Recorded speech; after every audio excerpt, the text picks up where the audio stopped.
If I know anything about Scotland, and by anything I mean close to nothing, it's bagpipes, kilts, and Scotchy Scotch. And I'm here to learn a lot more about at least one of those things, starting with the most popular spirit in the Scottish back bar, the Famous Grouse blended Scotch whiskey. And I've got questions, like exactly what makes this little bird so famous? And how does this beautiful landscape impact the production of its diverse blend? And is it even kilt season? Freaking freezing in this thing. I've made a career serving up drinks from behind the bar. Now I'm on a mission across the country and the world to serve up the stories behind the spirits themselves. I'm Tommy the Bartender, and this is Story of the Spirit. This being my first time in Glasgow and all, my first order of business is to find this grouse in its natural habitat. So I'm off to the Pot Still, one of the top whiskey bars in Glasgow with over 800 bottles to choose from. And I'm betting Frank can teach me a thing or two about drinking like a Scot. Quick question for you. Do you happen to have any whiskey? One or two, I'm not 100% sure. No surprise, Frank's got some grouse. We've got the standard Famous Grouse if you fancy, and then we've also got the smoky black if you want a wee bit more oomph. I've never been in a pub that didn't sell grouse because people ask for it specifically. Mind if we share a drink? Well, since you're here. Yeah, let's do it. And I like the way you pour it too. It's like good to the last drop. Well, when it's spent so many years in a barrel waiting for you, it's rude to not make sure you get all of it. I like where your mind's at. Slanjava. Slanche bar? It's a Gaelic term. It just means good health, good life. If that's the water of life, then you wish somebody good life, good health. Indeed. Slanjava. Slanche bar? Most guys, if they're standing at a bar, are having a half and a half. Your half pint glass is that size, and your whiskey glass is a wee bit shorter and smaller, so that's the low flyer. Ah, so pint, whiskey, so a Boilermaker. No, it's a half and a half. Yeah, get the terminology right here now. Okay, all right, my bad, okay. Fancy one? Please, yes sir. No problem. Interestingly, if you try it with the whiskey and then try the beer on top of it, what you're getting is the flavours that the whiskey hasn't fired in your tongue. So there you go, there's your smoky black and your porter. God gave you two hands for a reason. So you won't taste all the beer, you'll just taste the new flavours that are coming in because the whiskey's already got your tongue tingling. I like the combination, for sure. This is a good Boilermaker, half and half. I like it, thank you, You're sir. learning the lingo, well done. In a kilt, got whiskey, we'll make you one of us yet. Now, I wouldn't say my go-to move after a pint of whiskey is to go for a hike, but I'm not sweating my butt off in the countryside to meet just anyone. Craig, Tommy, good to see you, man. welcome to Scotland. Craig Johnstone is one of the brilliant minds behind the Famous Grouse. I have a question for you. Why'd you have me walk all the way up here, man? I thought we'd start in the Scottish countryside. The inspiration for Scotland's best-selling whiskey. Since 1980, no whiskey is sold better in Scotland than this one. And you don't become Scotland's favourite Scotch, without the quality to stack it up. Craig's a 19-year veteran of the whiskey industry, and he leads a team that's obsessed with the quality of their blended Scotch. Shall we head to the blending lab and see how we put it together? Does that mean walking down this thing? You can roll if you like. All this walking might be taking my breath away a little bit, but so is the view. I mean, just look at it, y'all. Over 100 years ago, it was a landscape just like this one that inspired the creation of the Famous Grouse.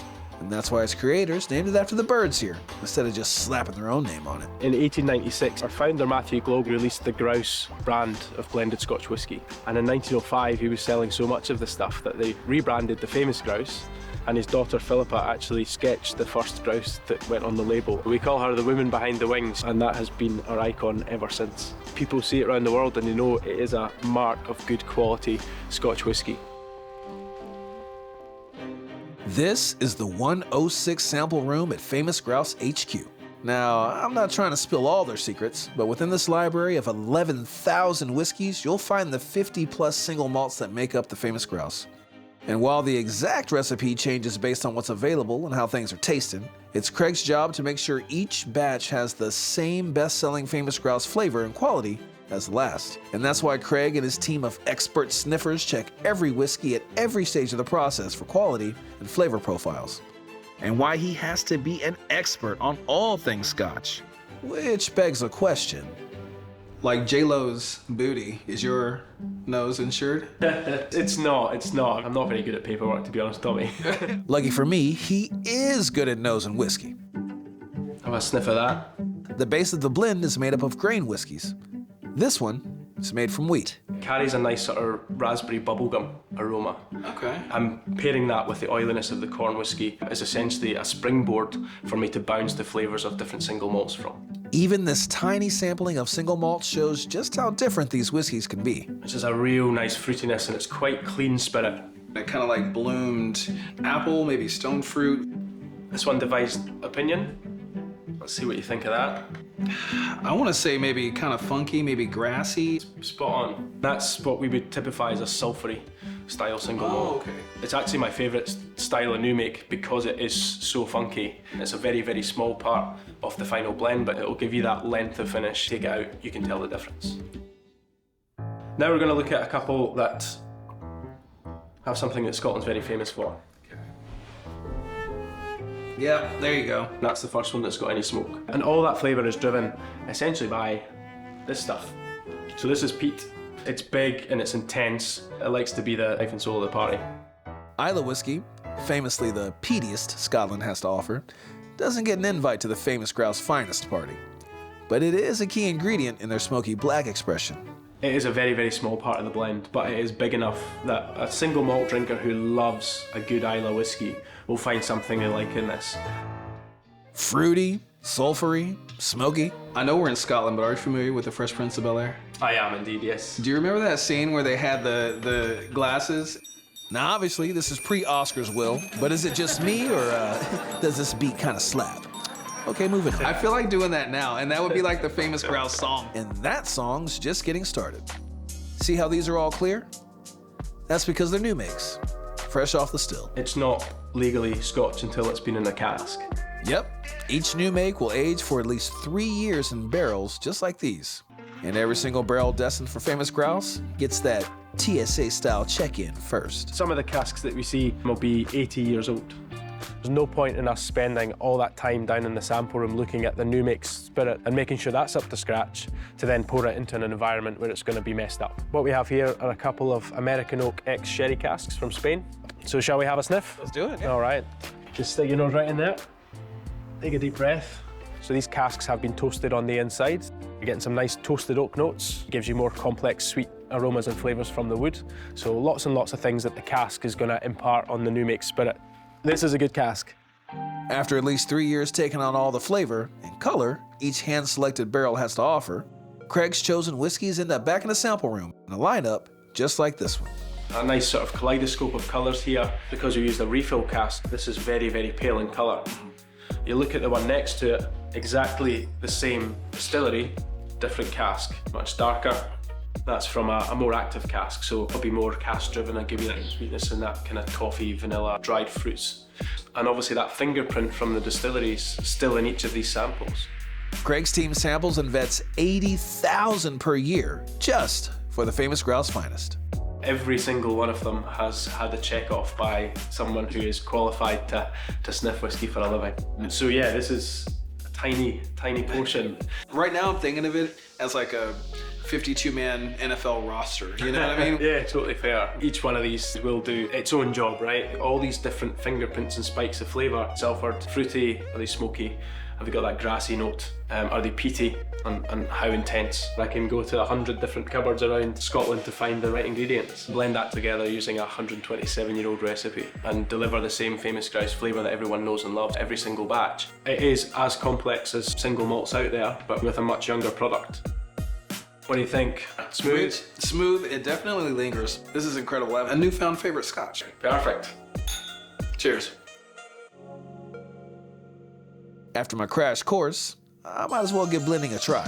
Who knows? Maybe I've got that a magic touch.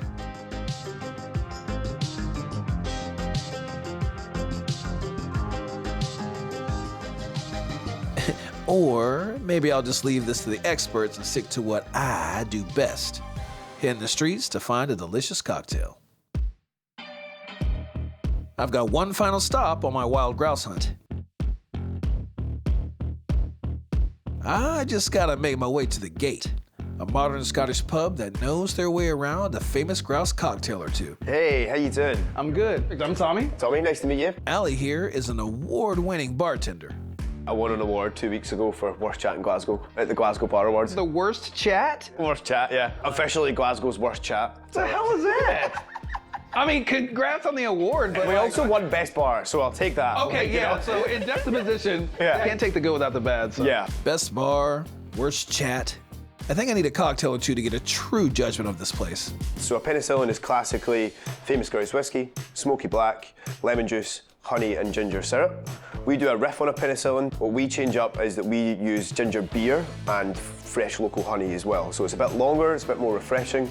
Fresh, sharp, delicious. Yeah. It's one of our best-selling cocktails in here. One of the reasons that we love the penicillin with Famous Grouse so much is we found that the kind of caramel, the sweet notes that you get from the whiskey really play in with the honey and the ginger. This guy makes a killer penicillin. I'm not sure he's living up to his worst chat reputation. Everyone I've met so far has been super cool, and everyone has a Famous Grouse story. So, what's your Famous Grouse story, man? For me, I remember growing up and seeing it on the TV, and there was always about the grouse, and what was the grouse up to this time, you know? And like that kind of cheeky little grouse. It was the first whiskey I ever had. Did have to top up with a little bit of orange juice. I wasn't quite ready for straight spirits, but now it's one of my favourites. It's my absolute go-to in the gate here. It's a fun brand to work with. If you had to come and get one cocktail at the gate, it would be a whiskey sour. We're still going to use Famous Grouse. I'm actually going to still use a wee bit of smoky black as well. Bit of smoky depth to it. It's my favourite. Still using lemon juice. Rather than simple syrup, we use tablet syrup that we make in-house, which just works so well with Famous Grouse. What? Okay, all right. This is beautiful, man. It really reminds me of getting a slice of tablet after dinner, sitting in my grand's on a Sunday afternoon. Spending the afternoon at this incredible neighborhood bar has me feeling like a local. I guess there's only one more thing to say. Sláinte bar. Slide your bar.